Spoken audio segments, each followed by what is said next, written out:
you guys can feel free to post it as a webinar if you want to. Awesome. Great. Cool. Thank you. That would be fantastic. Yes, yeah, I know we haven't traditionally recorded them, but there's no reason not to. Yeah, no, this is fine. Absolutely fine. Great. I'll wait maybe like 1 more minute before I Yeah, let no everyone in the problem room. at all. Mhm. Are you guys going to introduce me? Yes, I was gonna, unless you want to introduce yourself. I'll be like over here. Just I'll wait over here while you introduce me, and then I'll be like, hello. Oh. Just a few. I don't think people will be expecting that because No, that would be fun to see the recording of their reactions on this. Most people haven't seen this utilized, but I think it's a great tool. Is it a new tool as well? It's been in beta for, I don't know, maybe 4 to 8 months or something like that. I have no idea. It's been out a That's while. long enough that I'm still surprised. It's kind of hidden. I'm gonna let John in because yeah. it's different. Jeremy, you've met John before? I don't know. So John Chavez is on our our steering committee. Okay. And he's based out of New Mexico as well. He's the managing director for New Mexico Startup Factory. Oh, okay. And it's New Mexico Startup Factory that we went in on the new Ascend grant for. Okay, excellent. So he's just participating in the commercialization course, helping out, Taking a look. seeing how it's done, that kind of stuff. Great. Alrighty. Hi, John. Howdy, I don't know how to use my computer, so That's okay. I say I'm a finance guy. That's funny. So it's trying to turn itself on, but nice to meet you, Jeremy. Look forward to your talk. Thanks for being here. I think I'll go ahead and hey, how are you? Good. Good, great. You think it's probably a good time now, Michael? Yeah, we can go ahead. A couple people might trickle in, but that should be fine. Yeah, cool. Alrighty. Just gonna let everyone's audio get situated.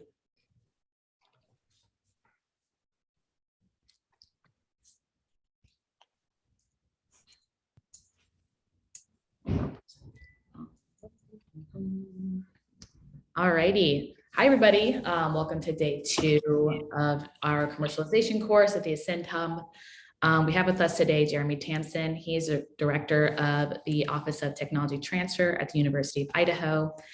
He's presented for us previously in our webinar series, as well as in our previous iterations of the commercialization course. He's super fun to interact with, super knowledgeable, and an expert at everything like TTO and IP related. So super excited for him to present with us today. And that's sort of all I had. Jeremy, if you want to pop onto the screen. All right. Okay. So you guys, this session is meant to be interactive. And so I see that we have 8 participants and I don't see that many faces. So if I can see faces, it helps me a lot to make this feel like I'm not just here in my office talking to myself. And with that being said, also please feel free to ask questions as we go through. Try to find a good time to raise your hand through the reaction button or just pipe up if you have a question as we go through this. So we should have plenty of time today. We're going to focus specifically on patents. And my name is Jeremy Tamsen. As we said, I'm seeing more faces now. I really appreciate that. Again, that's really helpful for me as a presenter. So I'm here at the University of Idaho in sunny Moscow, Idaho. We're up in the north part of the state, for those of you who are not familiar with Idaho. And we have operations across the entire state because we are the land-grant university. And so we have our operations in 41 of 42 Idaho counties. So here we are today, reaching our arms even farther to reach the folks across the western half of the US. So thanks for joining us today. So just a reminder, I'm an attorney, but I'm not your attorney. Your institution will have a tech transfer officer who can help you with questions related to patenting and related to licensing issues as you go through to commercialize your invention or discovery. So this presentation is meant to be informational and it's meant to be educational and should not be relied upon for legal advice. Please do not disclose any confidential information during this session. This session is being recorded for the ease of sharing later and for the ease of your reference later as well. If you do need the advice of an attorney, please seek the advice of competent licensed counsel. And if you need the assistance of somebody else to help find an attorney, you can contact the Idaho State Bar or the similar state bar lawyer referral service in your jurisdiction, and they can help you find a competent attorney who's in good standing. With that being said, we're here to talk about intellectual property. In general, intellectual property is intangible property that's established and recognized by law, and that with limited exceptions gives you a monopoly, and it gives you the ability to stop the train, right? It gives you the exclusive right to use intellectual property, and it gives you certain remedies for the infringement of those rights by others. And in the context of university activities, we're really talking about discussion of risk management in terms of identifying new intellectual property and adhering to the reporting requirements that we have with sponsors for sponsored projects, for example. And also being able to leverage that intellectual property in order to make an impact with it in the real market. And in this instance, intellectual property really is a shared responsibility, and it requires cooperation not only among people, but also among institutions, because we recognize the collaborative nature of most innovation. And so really, again, this is about the creation and dissemination of knowledge when we're talking about universities and research that's funded at universities. And patenting is best thought of as a specialized system of publication. It's a specialized system of publication that gives you a monopoly, right? That's very specialized. It gives you a written monopoly from the government that you can enforce using the federal court system. So it's a powerful tool, but it really is at the very basis a tool for publication. And we'll get into the details of what I mean by that. But remember that people think about patents as being secret. Well, it's really only secret until you apply for your patent. Once you've applied for your patent, that information is going to go public. That's going to become published in the Patent Gazette. You're going to be able to find that information on the internet as well. So just remember, this is a specialized system for publication that allows for a written monopoly. And intellectual property describes a category of property rights. Today, we're going to talk about patent rights at the very end there, but be aware that trade secrets, copyrights, trademarks, and contracts are also used to protect and leverage intellectual property rights. These are the tools that you can use to buy, sell, and trade these property rights, just like you could buy, sell, and trade a property right in a house or in a car. So we're talking about monopolies, and we're talking about the right to stop the train when you have an infringer. So this is roughly on a difficulty to obtain continuum. Trade secrets, you don't register. Copyrights, you can register, but they rights inure at the time that the creative expression is fixed in a tangible medium. Trademarks, again, you can register them, you get enhanced rights, but your rights affix at the time that you develop the association between your trademark and your product or service. Contracts are on the difficulty to obtain end. They're somewhat difficult to obtain because you usually need the advice of an attorney to obtain contract rights and to maintain contract rights. And patent rights are all the way at the end because not only do you need an attorney, but you often need a specialized attorney, one who's also skilled in the art of the field of your invention. So in other words, if you've invented an electrical circuit, you need an engineer attorney who can help you file the patent application correctly so that your rights are protected when you go to leverage that written monopoly that you're trying to obtain through the patent office. So the World Intellectual Property Organization defines intellectual property as creations of the mind, such as inventions, literary and artistic works, designs and symbols, names and images used in commerce. That used in commerce part is extremely important, you guys. There's no reason to protect intellectual property if you're not going to use it in commerce. And in fact, the bases of most of these intellectual property registrations include that you are using them in commerce. And if you fail to enforce your rights against one infringer, you often lose your right to enforce your rights against future infringers. So, right, we want people to use these in commerce if they're claiming written monopolies on useful inventions.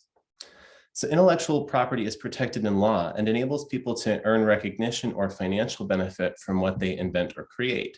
By striking the right balance between the interests of innovators and the wider public interest, the IP system aims to foster an environment in which creativity and innovation can flourish. So again, we're talking about a balance. It's a publication. The trade-off is you get a written monopoly for a limited time, right?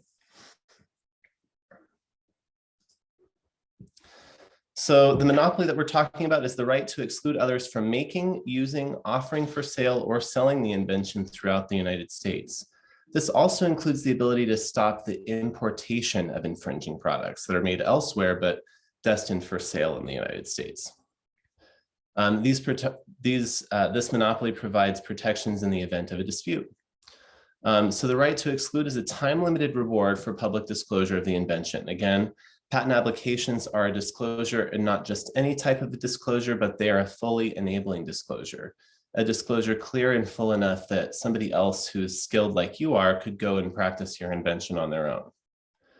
So this is a property right, and it can be bought, traded, and sold, but owners must enforce their own rights. There's no patent police. If you have an infringer, you pick up the phone and call your attorney, and you take that person to court.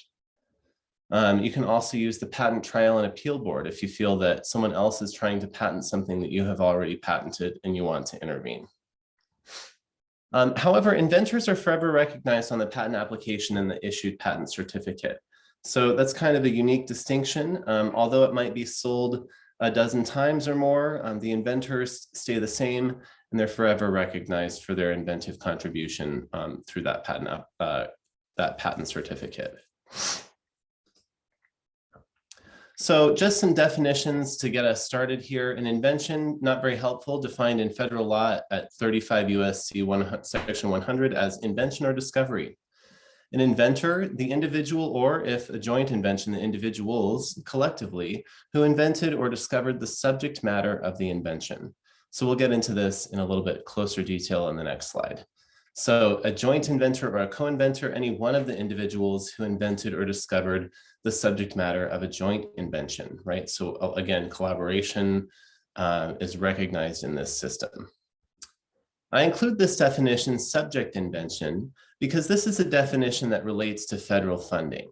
So anytime the federal government issues a funding award, work under that funding award, they claim a specific license right to the intellectual property that's developed, if there is any, right? So the idea is that if a university creates a great invention that the federal government can't operate without, and that university gets wiped off the map, the federal government can still go and make the invention, right? This right has never been exercised, but the federal government maintains it in all federally funded research. So the subject invention is the invention that the federal government retains that reversionary interest.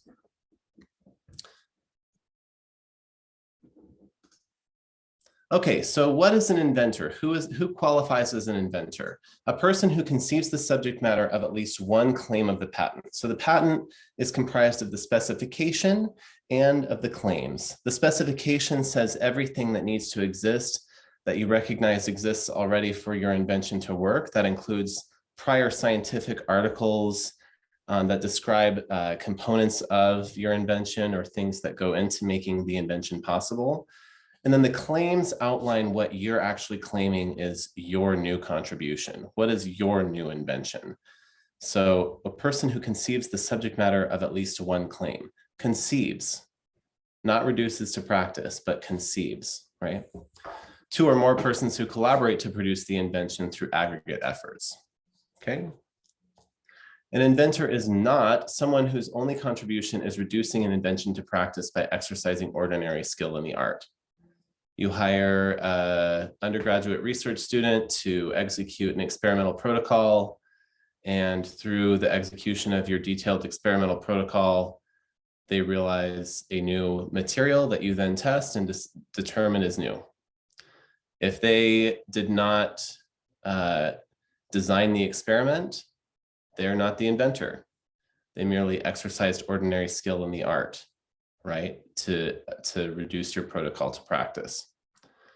So a technician who simply performs experiments or assembles the invention, the supervisor or department manager of the person who conceived the invention, right? Thomas Edison was notoriously a violator of that tenet. He was constantly claiming the inventions for people that worked for him. Someone whose only contribution is an obvious element, someone whose only contribution is participation in consultations before or after the conception of the invention, someone who conceives of the result, but not the idea of how to achieve it. Oh, this should be lighter. And then they go and engineer it to make it lighter. That person who suggested it be lighter is not an inventor. The person who only discovers the problem, the person who merely provides a suggestion or improvement, but does not work to fit the suggestion or improvement into the invention. So this is not an exhaustive list, but this gives you an idea of who qualifies as an inventor under US patent law. So we talked about conception, we talked about reduction to practice. Conception is the formation in the mind of the inventor of a definite and permanent idea of the complete and operative invention as it is thereafter to be applied in practice. So you really have to have thought of the entire invention. You have to have conceived of the whole operative invention. Maybe not every single detail of how it will be reduced to practice, but you have to have a complete picture of the operative invention. And you can see this is citing a court case. So of course, federal law is written to outline what qualifies as an invention, and then people take that federal law and take specific facts of specific cases to court, and the court cases refine the meaning of the law through application. So they apply the federal law and they say, well, this is really what they mean. They meant conception really means the formation in the mind of the inventor under these detailed circumstances. So actual reduction to practice is the reduction of an idea to a tangible thing that actually works for its intended purposes. Again, defined by the courts, but written into federal law as the requirement for a patent eligibility. So you have to have conceived of the invention and you have to have reduced it to practice to qualify for a utility patent, okay? The provisional utility patent is a way to give a wink and a nod to the patent office and say, we have constructively reduced it to practice. That's a way in legalese to say we've fakely reduced this to practice. We're going to agree that we've reduced it to practice, even though we know we haven't. The provisional application gets you a full extra year, more like 9 months really, to complete work in reducing it to practice so that you can convert the provisional application into a utility application. And the only reason that this is allowed under federal law is because of this constructive reduction to practice that allows for a wink and a nod with the patent office to say, yes, we're going to give you a little extra time to reduce this to practice while still honoring your earlier priority date. Because the priority date is the date that you file the original application. And from the priority date, if you get your patent to issue, you have 20 years of protection. And so that's not a long time. So the priority date is always a major factor of any deal that you might make with the patent application or the issued patent that you've obtained for your invention.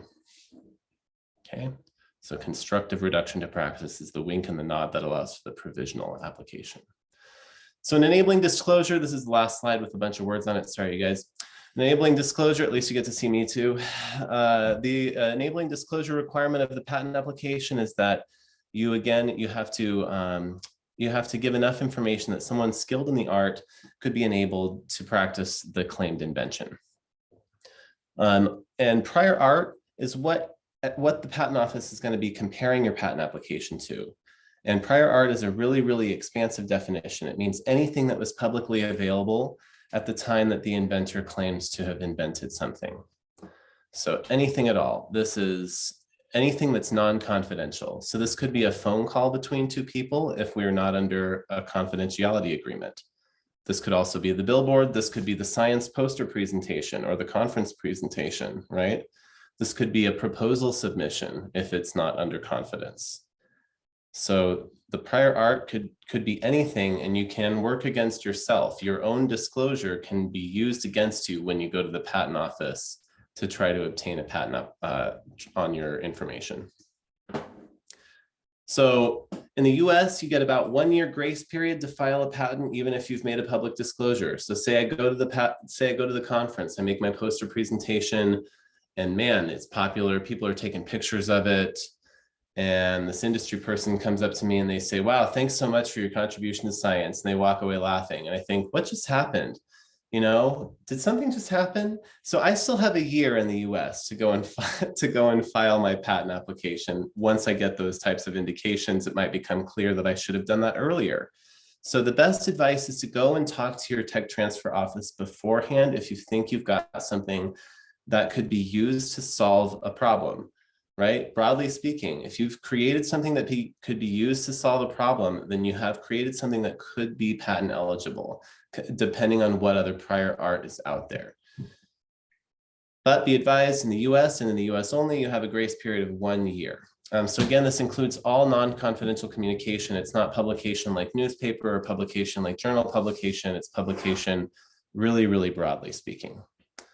So when you file your patent application, you're going to be reviewed by the patent examining attorneys. Again, these are people who are skilled in the area that the area of your invention, and they've also got knowledge about the patent law system. And they're going to be looking for novelty and non-obviousness compared to prior art. So I'm going to tell a story now about prior art to give you a sense for how expansive this can be. So in 1964, the freighter Al-Kuwaiti sank in the freshwater harbor of Kuwait.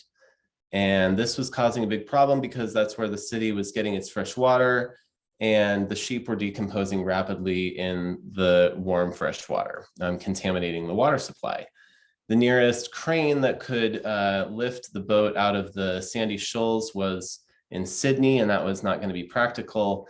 And they couldn't get to it using the equipment that they had because it would all just sink into the bottom. So they devised a way, pretty brilliantly, to raise the boat from the bottom of the sea.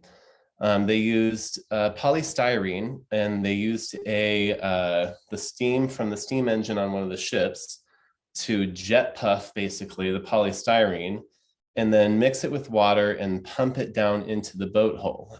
And so this is, really a mechanical engineering question. How do we get this boat up? And they figured it out. And this is a figure from their patent application to cover the utility of this method. So unquestionably, that was useful, but was it novel? So this is from the 1949 Donald Duck cartoon strip, where it shows Donald Duck's boys stuffing ping pong balls down a tube to lift a boat off of the floor of the sea. Of course, they're going after treasure. They're not going after rotting sheep carcasses. But so this, the Danish Patent Office rejected the patent application. It was issued in Great Britain and never challenged, but the Danish office did reject it. And although they never explicitly said that it was on this basis, they did publish an article at one of the anniversaries of their rejecting it, detailing this exact comic strip. So kind of left to wonder, but I would say that it looks like the operative basis of the other invention. What do you think? Maybe? Okay, so patents, what kind of patents can you get? Who can tell me what this one is? Maybe someone who has their camera off. Coke. It's a Coke bottle. So this is a design patent. That design became really iconic, right? So you can see why they would want to protect something that was so interesting and so unique. So you can get a patent to protect just the design. This does not protect the utility of this object at all. It's not describing how the cap fixes on the lid. That would have been a utility patent of the time. It's not describing how the label affixes, merely that it has a place for a label. Design patent, that's one type. Okay, then the type that we're really focused on is utility patents. That's the most common for things that are coming out of university research. So this is a utility patent, and this one illustrates a few points. You got to have one drawing, at least one drawing, to show an implementation of your invention. So this toilet paper roll seems like you could describe it pretty easily in writing, but in fact, you got to have a drawing. And this is an old one. You see it 1891. And so this becomes part of the patent that can also be used in the resolution of disputes. So you might have lived with somebody who incorrectly hangs the toilet paper roll the opposite direction. This could be used to adjudicate that dispute and say, hey, you know what? The original intent of the inventor was for it to come over the top and not over the back. So even though this patent application actually covers more than one use for this type of perforated paper roll, the other use that it describes is using it for wrapping paper. So patent applications can describe more than one use for an invention, but they have to at least fully describe at least one use. But they can cover more than one use and still be effective. So this one covered tissue paper, as well as this sort of wrapping paper that you might see at a department store if they had a lot of similar sized packages. So the patent drawings, the utility patent. You can also get patents to cover DNA, anything synthetic DNA. So you can't patent anything that's occurring in nature, but if you modify it and you put it to a specific use that you've identified and can control through a specific process, absolutely, you can qualify for protection on synthetic proteins and synthetic DNA. You can also qualify for protection on plants, patent protection on plants.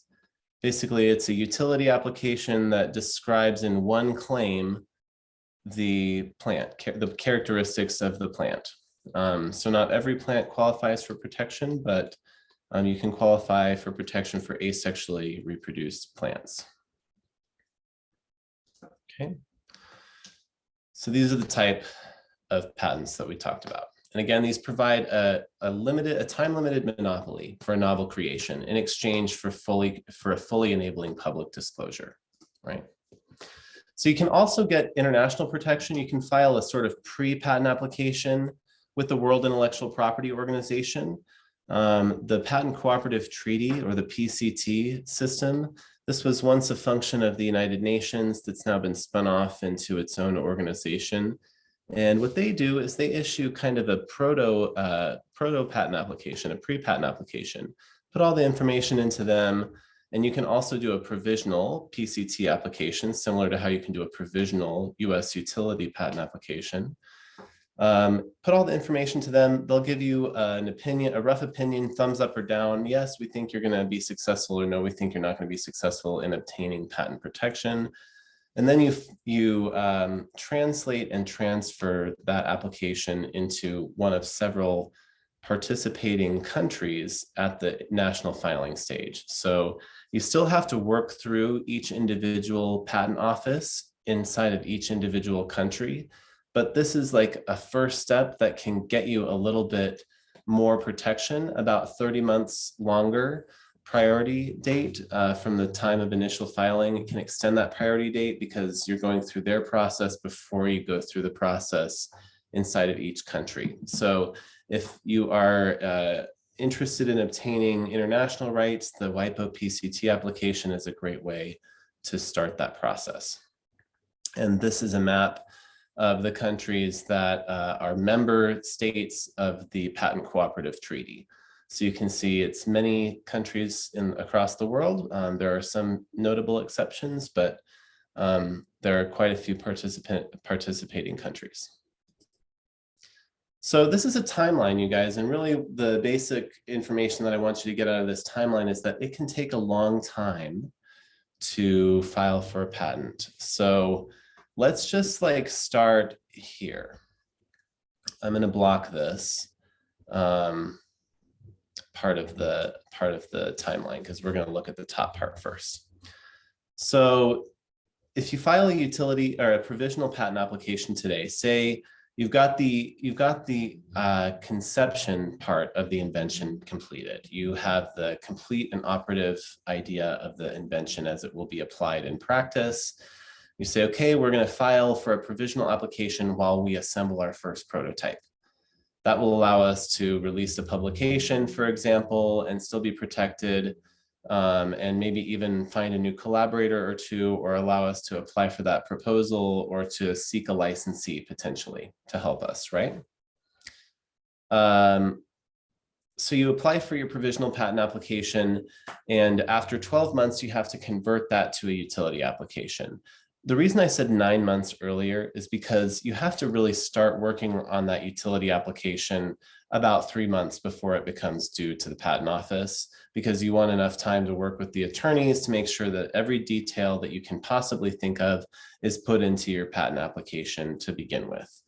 The patent office will work to take stuff out. So you're going to try to claim as much as you can in the patent application. If you have an operative range, say you're working with some type of a chemical and you can put it into a solution and it works from 3 to 10% in solution, that's your kind of effective range. Well, your patent application is going to say 1 to 99%, right? And it's going to say 1 to 99% of all these other different all these other different additives that you're putting in there. Like maybe not all of them will say 1 to 99%, maybe not all of them will be that comically large in range, but almost so. There, you want it to be almost comical. You're claiming something that's almost going to break your invention. It's going to change the material properties if you mix it that way, right? But if it was effective, you still want to be able to claim it so that you're trying to write the patent as broad as possible while still describing your specific invention so that you have the most latitude when you go to enforce it and when you go to create it as a commercial product, because you don't know what permutations you're going to need to make in order to scale your invention necessarily. So you got to make sure you've got enough time to do that. So really it's more like 9 months that you buy yourself when you file a provisional patent application. Then you go to convert it. You want to put all the kitchen soup into that utility application that goes to the US Patent Office. That's going to take how long do you think, you guys? How long is it going to take before the Patent Office reads your letter? You put your heart and soul into it, you put all the details into it. You might already have a licensee on the hook to pay for it, right? Not long, they just skim through it. They're going to skim through it? Well, maybe, but how long do you think it's going to take for them to skim through it? 30 days. 30 days, okay. 6 months. 6 months, okay, good thinking, good thoughts. Yeah, we're looking at probably between 18 and 20 months right now. You can go and look at the USPTO. They have like a dashboard that you can look at. But the story from the dashboard and from the data is that it's a very long time. They have a lot of patent applications in queue and they don't have enough patent examining attorneys to review them. That combined with the fact that they rate patent applications for quality. They rate them for quality. And so at the end of each application, whether it's issued or whether it's denied, they say, you know, this application, it gets a 10 out of 100 for quality. This application gets a 3 out of 100 for quality. Most patent applications fall underneath 20% in terms of quality ranking, most.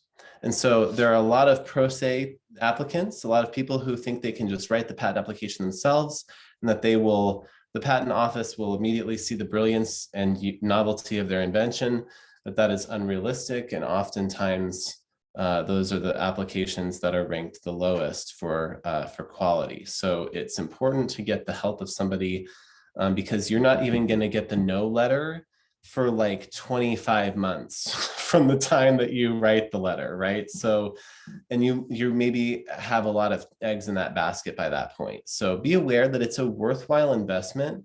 Again, the only reason that you're going to do a patent application is if you want to use your invention in commerce or see it become a commercial product or service, right? It requires a lot. And so it's worth on the front end, making sure that the application process is what you want it to be in order to fully describe that invention or discovery. So then you're going to get the first office action back from the patent office, and they're going to say, man, you know, we don't think you've invented a thing.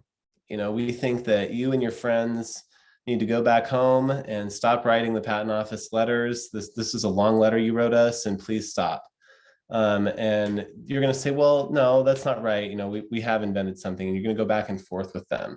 And each one is going to take between 6 and 18 months for them to come back and tell you what their response is to your response. And so this back and forth process can go on for quite a while. And your response is due 3 months. Each time they respond to you, you have to write back within 3 months, but they can take 18 months to write back to you. So just be aware, it takes a long time. And each time you get a letter back, they're going to be cutting down the subject matter that you submitted. They're going to be looking for more and more prior art because, again, they have a lot of patent applications in line. They're looking for any reason that they can legally kick you out of line, right? They want to kick you out of line. They want to get to the next application. They want to reject your application, right? So it's a fight. So then the patent issues, you got to pay an issue fee and a certificate fee on top of the attorney fees that then come due from your helpful attorney who's gotten you through the process with the patent office.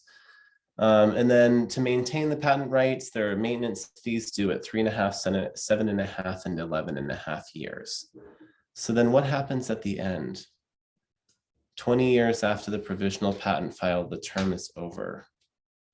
What's that mean? What happens now? Free for all. We get generic aspirin, right? It goes into Yes. the public domain. And we think that's a good thing. We think it's a good thing that we can get inexpensive but effective and safe drugs.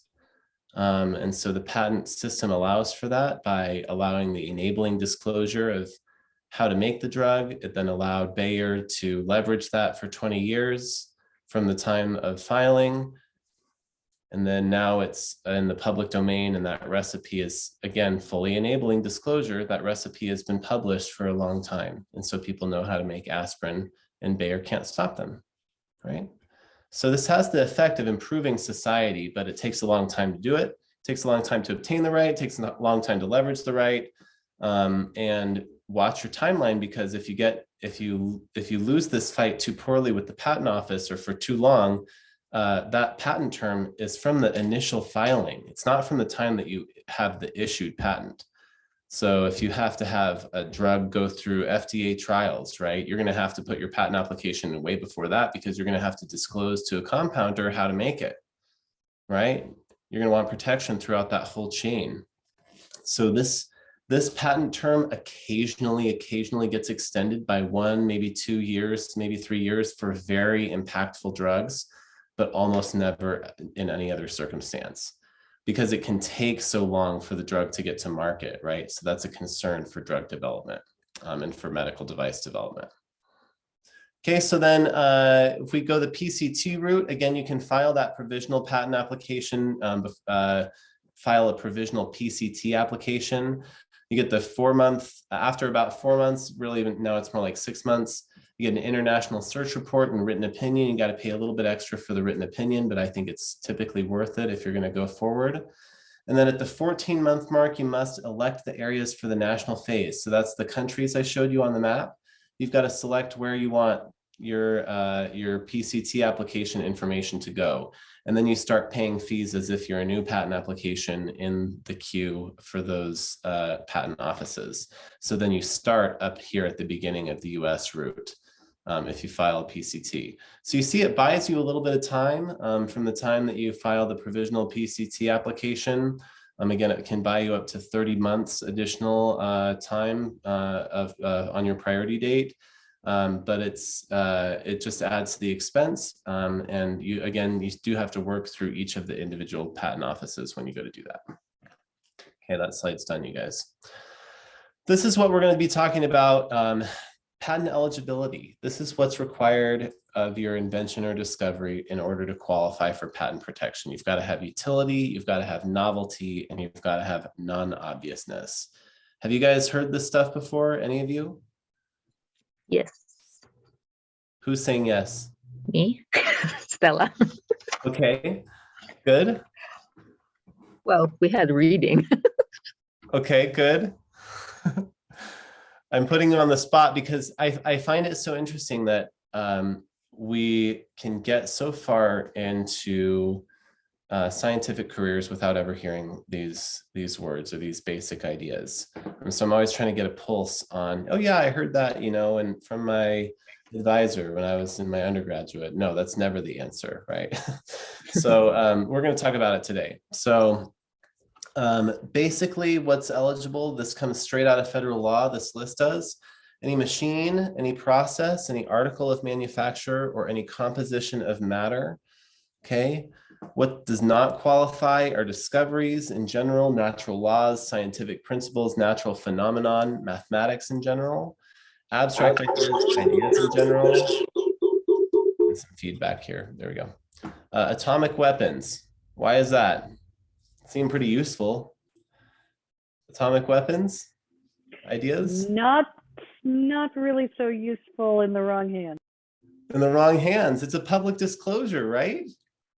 So we don't want the patenting system to act as a vector for nuclear proliferation. So atomic weapons simply don't qualify for patent protection. Naturally occurring things, except plants, because the plants we isolate and we breed them and we select for specific stable traits. But on other naturally occurring things, no. Anything encompassing a human being, right? We don't want designer babies. And critically, anything that has been publicly disclosed. Those are the no's. We cannot patent any of those things. So what are the three basic requirements? So the utility requirement, guys, this is the low bar. It has to be useful. This is the first section 101. It must have some application for beneficial use. The invention should not be frivolous or injurious to the well-being, good policy, or sound morals of society, the famed justice story from the US Supreme Court. So again, federal law is written by the legislature and it's interpreted by the courts. And so this was justice story interpreting the utility requirement. So the utility requirement is shown as being the low bar here, the bird diaper. This is a patented product. You can see the patent drawing there, and then you can see a photo of several patterns in use. So it's useful. It's maybe not that useful, but it is useful to some people. So the bird diaper, low bar. Novelty, the bar is starting to get a little higher. So the invention must be demonstrably different from what's publicly available. And again, they're talking about prior art references. It could be anything that's publicly available. Anticipation is shown here. This is when one single issued patent describes all of the claims that you have in your patent. So the patent, you might have additional stuff on top of it, but your patent is anticipated if it's not adding anything that doesn't qualify as novel apart from that existing patent. And if one or more patent applications contain all of your claims, right? Then you're just lacking novelty. It's not anticipation, but you don't have novelty. It's already out there, right? So it doesn't have to be encompassed in one single patent application or one single publication reference. So obviousness, you want non-obviousness, okay? This is not what, like the sign here, we have pizza at Pizza Hut. This is a very specific definition that the patent office is using. So the invention cannot be obvious to a person having ordinary skill in the art. So it's not just to anybody, but to somebody who's trained like you are. And so the courts use this test. I think they use a number of tests, but I think this one is the most instructive. The TSM test, the teaching suggestion motivation test. Was your invention taught by prior art? Was your invention suggested by prior art, or was your invention motivated by prior art? And if the answer is yes to any of those, your patent is likely to be rejected on the basis of obviousness. So this is the high bar. That seems like a really high bar, right? And again, you can act as your own, you can act against yourself. We had a faculty member who was publishing consecutively on his research findings and served as his own prior art references. He was too far out of the grace period. His older publications were more than a year past, and he was unable to obtain patent protection. So obviousness is the high bar here. And again, they're going to be looking at other patent applications. They're going to be looking at other prior art with a really broad definition. So washable bird diaper, not going to cut it, right? Anybody who used the bird diaper once is going to realize, hey, we should make this thing washable, not disposable. It's going to be obvious to somebody who's skilled in the art of bird diaper manufacturing. It's a very skillful art. So in general, this is a little bit more helpful for folks working in the biomedical field. So yes, vaccines, medical compounds, proteins, nucleic acids, tools for the manipulation or use of DNA or proteins, diagnostic kits, lab on a chip designs, software for bioinformatics, industrial scale processes for food production or the production of medicine. These are the types of things that we're looking for, right? So again, this is kind of what we talked about. We talked about the difficult to obtain patent rights out of this cluster of intellectual property rights that are property rights that can be bought, sold, and traded. And this is an expensive process. So not every single invention is going to rise to the level of the 3 requirements that we just looked at, right? The novelty, the utility, and the non-obviousness. You got to hit on all 3, and not all 3 are going to be present in every invention disclosure that's analyzed by a tech transfer office. And even if the tech transfer office says, heck yes, this looks great, we're going to go forward, we're going to file an application on this, the patent office is going to go through the process of reducing it down to exactly and only what is operatively new. So again, not everything is patent eligible. And you might be facing some opposition even just in your tech transfer office. So what is it that we're looking for? What is it that allows us to make the investment, to justify the investment in an invention or a discovery? So we want to look at the invention and we want to see how eligible is it? How patent eligible is it? How likely are we to obtain that written monopoly that we can go and leverage commercially? So to what extent has it been disclosed to the public? Run it through the obviousness test, the TSM test, to see if the invention is obvious. Look at the anticipated scope of the claims. Is it going to be a broad patent or a narrow patent? Is it going to be useful to a large number of people or a small market? If it was something that could go to market, would it require the other patents from other people? Would you have to have other licenses to have freedom to operate, in other words? And so we look at broad or narrow patentability. We look at the commercial value, right? The marketability. So what's the nature of the technology? Is it breakthrough or is it incremental? The competitive products, what else is out there? Is there something that's obviously cheap? Is there an aspirin that's already out there? Are we making a $1,000 replacement product for the generic aspirin? That's not going to do, right? Market assessment, size, fields of use. How many different types of uses does your invention have? If it's more than one, you might be looking at more than one market and looking at more than one group of company players. And then the value proposition. You guys are probably starting to learn some about this in your readings. Does the added value exceed the cost of development? So again, will you end up with the $1,000 aspirin if you can get it to market? And will that make sense? Do you bring value, or do you have a product that's irrelevant because you don't?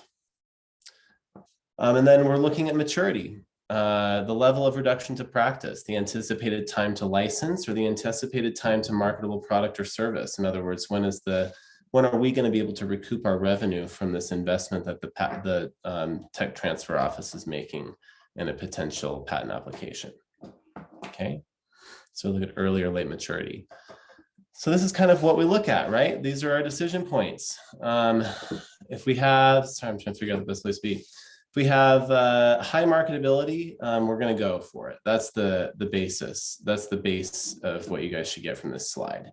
If there's narrow patentability and high marketability, and it's ready to go to market, you can probably find more than one company that would be willing and able to make the product. And so you might seek licensees with non-exclusive terms, more than one licensee.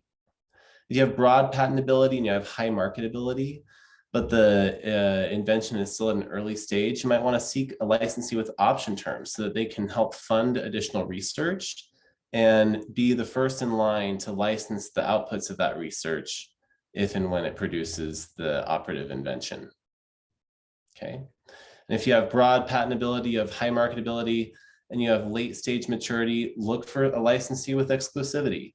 Because if it's broad, that exclusive licensee, that single company that's going to pay a premium to be the only licensee of your technology, they might find more than one use, more than one application for the invention or discovery. And so they can be helpful in helping to continue to develop it further, whether it's inside the university setting or outside in their own private setting.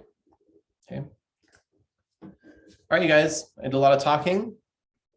Now it's your turn. What questions do you guys have? I had a question about non-obviousness. So it's a Go for it. little worrying for when you're in the academic setting, then there's a lot then that you can, shoot yourself in the foot with because you try to publish all the time. Yeah, it's very true. And knowing when to pull the trigger on a patent application is a strategic decision. Yeah. Strategic decision, I mean, you want to time it with that important publication. That important publication serves as an important marketing tool potentially if your tech transfer office has a patent application in the queue to say, hey, refer to our tech transfer office if you're interested in licensing this. That also can lend maturity to your presentation if you have a conference setting where you have a mix of academics and industry representatives. Yeah. So my advice, I guess, if I was to answer that, it's more of an observation, I think. But if I were to answer that with some advice, I would say to work with your tech transfer office as early as possible if you think that you've got something that can address a meaningful problem or a substantial problem.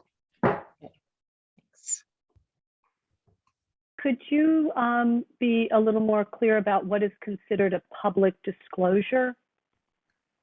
So it's easier to describe what's not a public disclosure, and that would be something under confidential terms.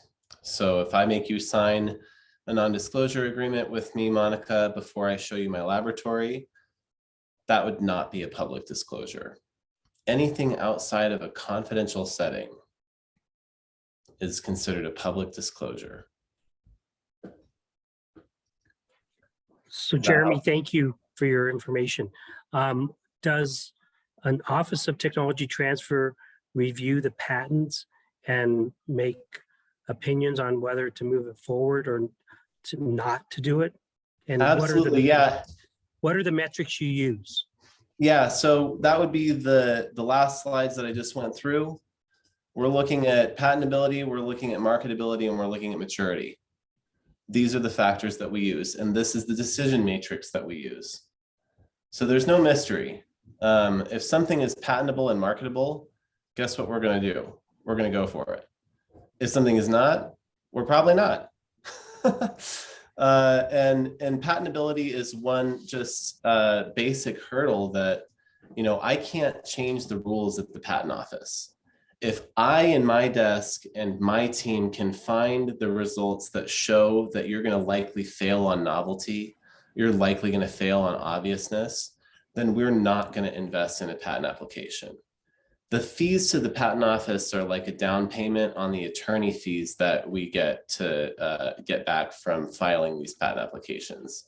Because we go to these specialized women and men who are really trained in the field and who are also attorneys and who, even though they are very generous to the academic billing department, when they go to write us our invoice, it's still extremely expensive. It's extremely expensive. John Reek, I see you have your hand up. Yeah, I just wanted I was thinking about molecules, right? And these different kits and products that swap out molecules, for example, antibody-based ELISAs or formulations. Are those patentable? For example, an ELISA to detect, an IL-6 marker, and someone creates a new antibody to do the same job, detect the same marker, and it's in the same methodology. Are those two different inventions? They can be. It's very fact specific, right? What exactly was disclosed about the operative invention, and is the new invention novel enough compared to the existing invention, right? So it still has to be novel. You still have to have taken an inventive step. So a lot of software patents or a lot of software patent claims fail on the inventive step because they're merely implementing a set of instructions in the computer realm, right? That's not good enough to rise to patent eligibility of novelty. So if you've taken an inventive step and created something that's new, and often we describe this in terms of the unexpected result. If you've created something that, if you could anticipate the result of what you've done because of prior publications or because of prior experimental work that you yourself did, it's likely not rising to the level of novelty and non-obviousness. If you're like, wow, this is way lighter, or this is way more effective against the disease, or this is way safer in humans, or wow, this is unexpected. This is producing an unexpected result with the combination of existing materials or the combination of existing protocols. Even though you're using existing protocols, existing materials, if you have that aha result, it could rise to the level of novelty high enough to meet the eligibility requirements. So it really just depends on exactly what is existent already and how that relates to exactly how and what you've created. So it's complicated. It's complicated, and it's a fact-specific inquiry every time. And that's true when it goes to the patent office too. So what we're trying to do is we're just trying to act as a pre-screen in the tech transfer office and to act as a director to say, yes, this is likely to be patent eligible and we should pursue it as an investment. And I should say that a lot of places also have other inputs. So like there might be an external patent advisory board that might be involved in making the intellectual property decisions, or some intellectual property committee within the university even. So it just depends on each organization, how they run that decision-making process. At our institution, the vice president for research has the ultimate say on whether we do or don't file something. And so that's outside of the provostial reporting line. And conversely, you see that the patents are not recognized in most promotion and tenure packet evaluations. So there's trade-offs to that control, that balance of control. In some institutions, that balance is struck a little differently. Thank you. So Jeremy, I'm just curious, what's the average cost or be, for patent from filing to get approved, if you like? Yeah, this is a great question. This is a great question because we looked at that timeline, and the timeline is long, right? And it's complicated. And I was saying at every step you might have attorney fees as you're interacting with the patent office. So it's not unusual for these to strike up into the $100,000 to $200,000 range. And so oftentimes what we as a small university tech transfer office here in Idaho, we're often looking to make a license deal when the patent is still in the application phase, early in the application phase. So we're looking for really high marketability so that we can say, hey, we know you want this. We know you're probably interested in influencing the exact implementation of what's claimed in the patent. So license it early and take on the patent prosecution costs. And that's essentially their licensing fee for the first several years because they can't get the product to market yet, potentially. Or if they do, they're working in tandem to get the product in market while they're also refining the patent protection, right? So it's an expensive process. And so we're always looking for partners to help offset those costs initially so that we can get something to market. And that also gives them more of an incentive. The more that a third party is invested with you as the institution, the more likely it is that they're going to push to get it to market when they're capable of doing so. So yeah, expensive. We try to pass it off.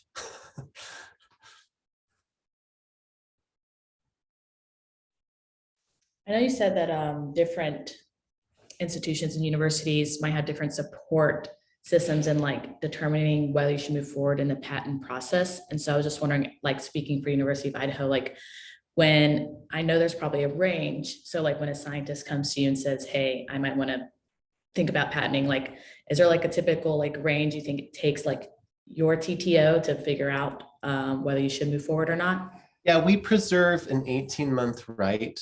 And that's based on what the faculty senate has decided is appropriate for the nature of most of our funding and the nature of most of our innovations. That's going to differ from place to place. Again, that striking that balance of control and release of control is a little bit different in each place.